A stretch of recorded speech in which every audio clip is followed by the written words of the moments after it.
Hello, my name is Ian Larkins of Radius Law and welcome to our monthly commercial bulletin brought to you in association with LexisNexis.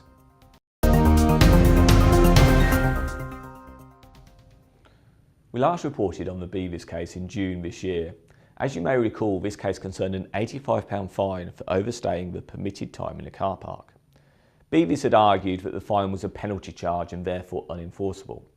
The court, however, looked back to the precedent that was set in the 1915 Dunlop case, which stated that the fine would need to be extravagant or unconscionable to be unenforceable, and that was not the case here.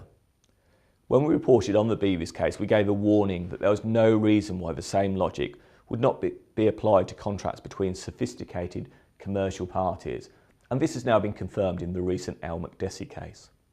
Whilst it's of probably no comfort to L. McDessie, the case has been very valuable to lawyers as it has given some much needed clarity to two legal points: penalty charges and restrictive covenants.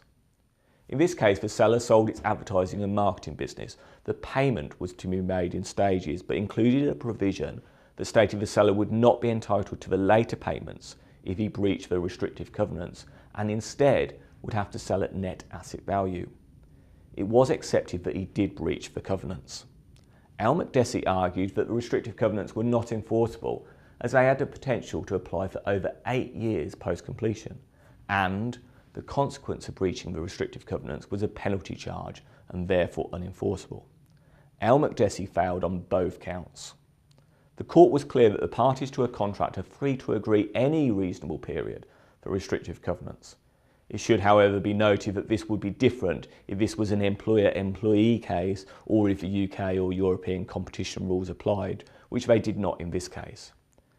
In relation to the penalty charge point, the Supreme Court accepted that the clauses provided a harsh outcome, but they were not extravagant or unconscionable and were therefore enforceable.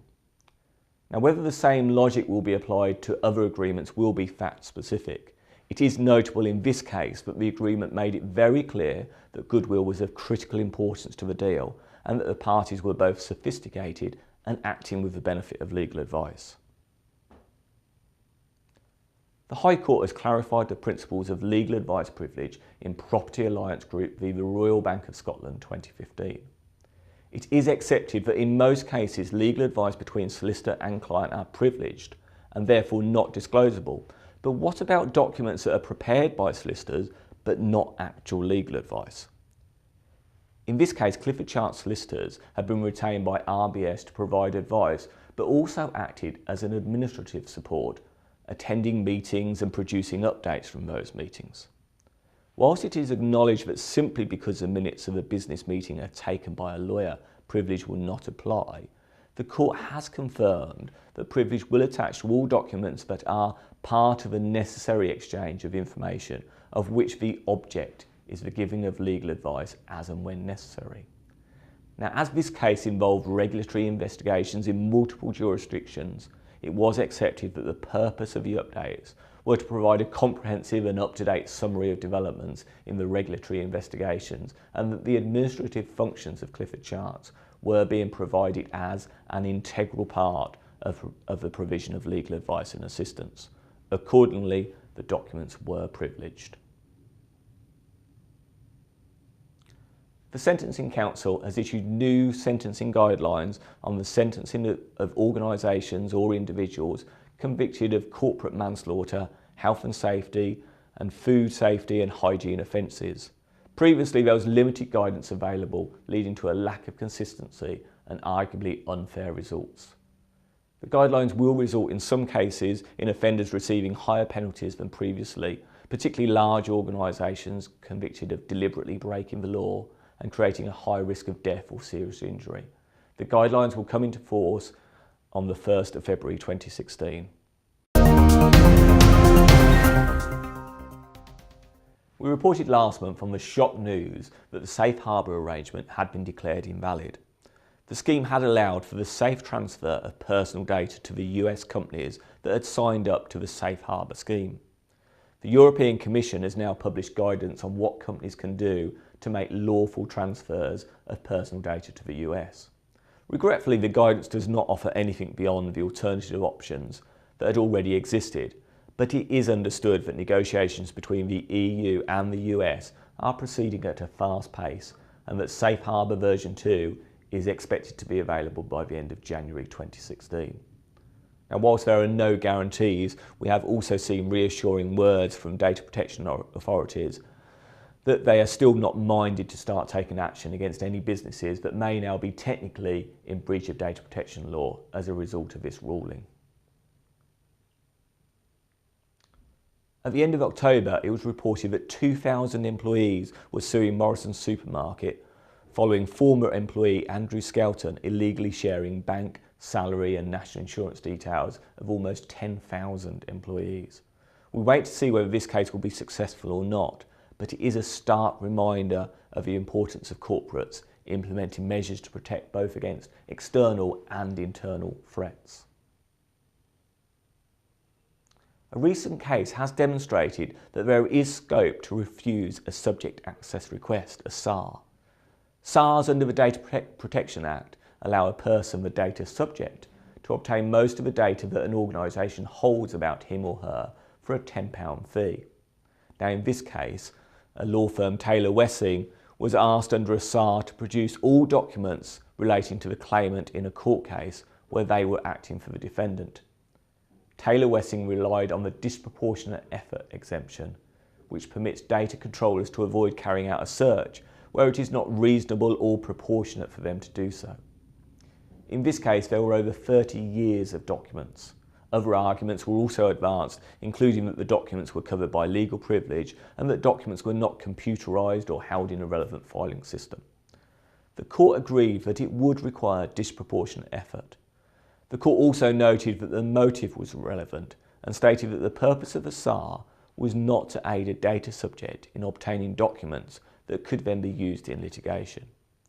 Now, whilst this decision is not binding and there is an appeal on the way, it does provide some interesting guidance on when an organisation may be able to refuse a SAR. For many organisations that regularly face SARs, this news may be a reason for some cautious optimism. In the last few weeks, we've seen further fines issued by the Information Commissioner's Office, the ICO, for nuisance calls and £200,000 against the Crown Prosecution Service for losing sensitive video evidence. In this case, laptops containing the videos were stolen from a subcontractor film studio. The film studio had stored the laptops in a residential flat which did not have an alarm, and the laptops were not encrypted. This case shows that the ICO will act robustly against organisations who fail to implement basic security controls such as encryption.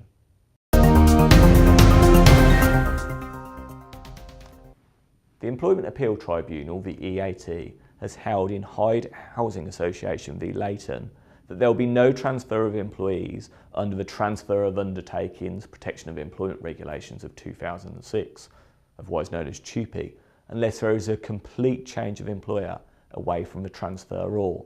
In this case, the employer became part of a group. The employee was dismissed by the original employer, but re-engaged on less favourable terms by the group. Now, as the original employer remained jointly and severally liable for the employee, it was held that TUPE did not apply. Now, some commentators have suggested that this may be a way for employers to circumvent TUPE law. It is likely that we have not heard the last of the story. The EAT, accepting that this was an unusual point, has given leave to appeal. In Monmouthshire County Council v Harris, the EAT held that when considering a dismissal for long-term sickness leave, the tribunal is entitled to consider whether the situation could have been avoided if the employer had made reasonable adjustments, even where the claimant's standalone reasonable adjustments claim is out of time. In order to gain protection under whistleblowing law, an employee must show that the disclosure was in the public interest. Earlier this year, we reported on the EAT Chesterton decision that had considered this point. In this case, the disclosure related to the person making the disclosure plus 100 other senior managers. This was held to satisfy the public interest test.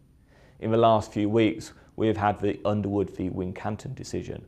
This case related to just a few employees, but it still, like Chesterton, pass the public interest test.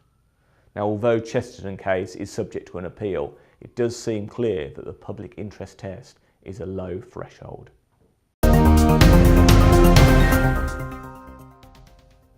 Section 52 of the Copyright Designs and Patents Act 1988 provides that copyright for artistic works that are exploited by an industrial process, which is where there's more than 50 articles being produced, have protection limited to 25 years.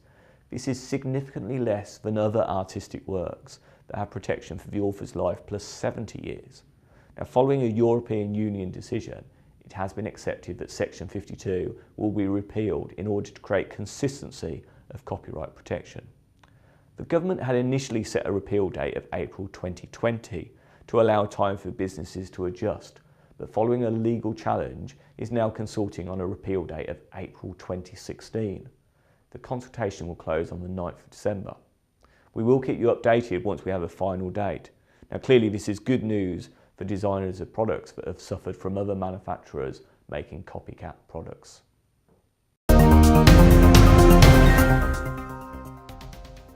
The European Court of Justice has rejected an appeal by AC-Treuhand ACT. ACT is a professional services firm that was fined €348,000 for its role in facilitating two cartels. ACT argued that as it was merely a facilitator of the cartel and not a trader in the relevant market, it could not be subject to a competition law fine. Although there has been some contradictory judgments in the past, this case makes it clear that the facilitators are not exempt from competition law fines.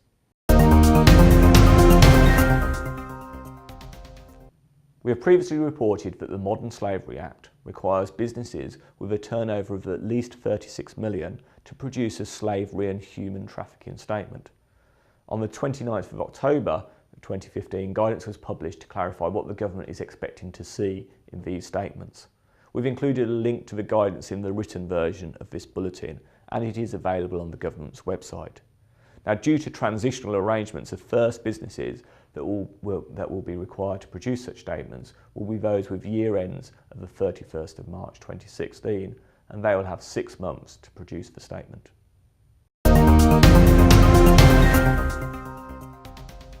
Thank you for joining us for this month's commercial bulletin. The website details of Radius Law and LexisNexis will be shown on your screen in a moment.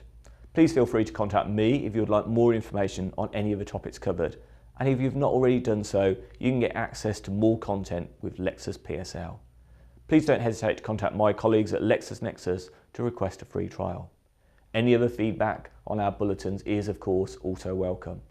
We'll be back in January with a special edition setting out what's ahead of us for 2016. Until then, thank you and goodbye.